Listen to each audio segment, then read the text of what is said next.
Today I want to talk about an anterior tilt and just a couple things that we might see with an anterior tilt presentation. So when we think about our pelvis presentation orientation in the sagittal plane, so front to back, we think about the pelvis being able to tilt forward and back into an anterior and a posterior presentation, posterior tilt. So during pregnancy, the weight of the baby tends to pull us forward and our whole center of mass tends to shift along with it.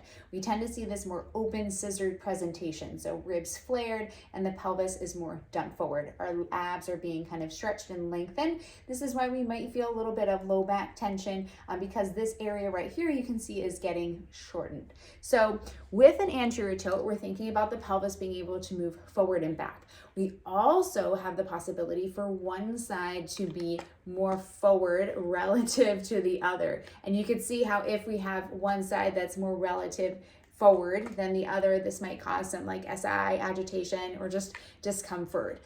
So it's very common in our natural asymmetries that perhaps maybe the left side, I know this is mirrored, is more forward of the right. So something to keep in mind. There are also muscles that can kind of pull us into that anterior tilt. So we can think about our lats, especially if you have like overhead flexion limitations, our lats can get really tight, even more so on one side than the other. If you think about some of those asymmetries, our QLs on the back side are kind of paraspinals along the back. We can also have kind of those like quads, the TFL on the front line of the body, maybe even a little adductor that are kind of pulling us into more of that anterior presentation. So sometimes we want to also down regulate some of those movements, kind of breathe into those areas to kind of help with that anterior tilt presentation. So with an anterior tilt, the muscles that kind of help kind of get us in more of that stacked body position are deep abdominals, our hamstrings. So first off, to just kind of kick us off, like how do you know if you are in that anterior tilt presentation, and how does this sometimes impact your core work and how you feel your core working with this presentation, and why would getting in a stacked position really matter? So I'm going to join you on the floor as I lower my camera, and one thing I want you to do is grab a towel. We're going to rest our head on the towel, and I'm going to have you lay down with your head on the towel and extend your legs long in front of you.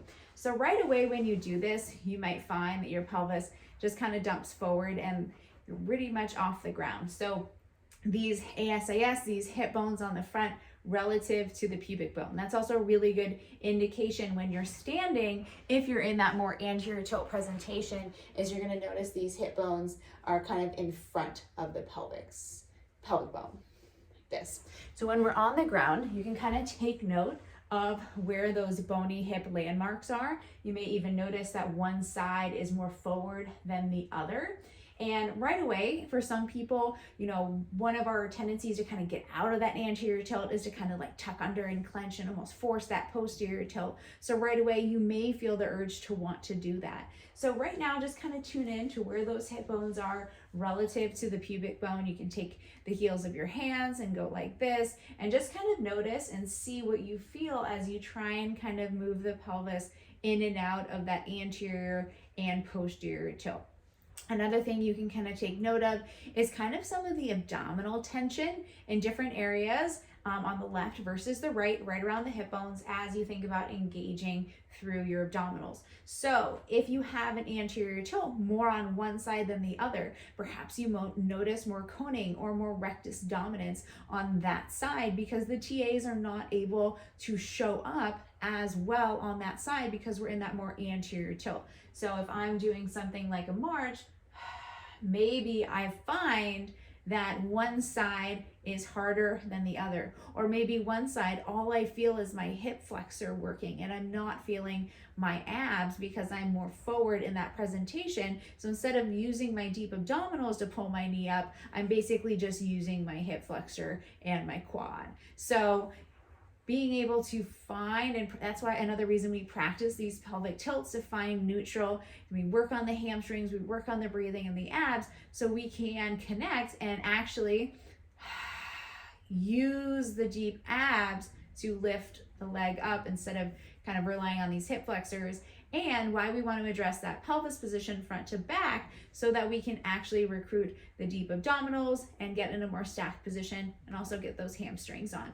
So hopefully that's kind of a good intro into how you know you're in an anterior tilt, so kind of where the these hip bones relative to the pubic bone.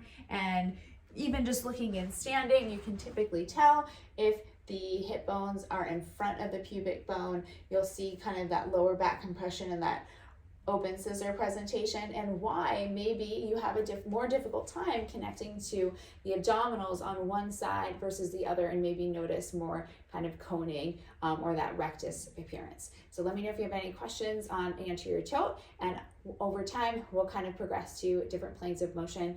And another reason why we put a big focus on working the abs and the hamstrings, because if we're able to successfully get that stack, we're then able to learn how to shift and move in other planes of motion.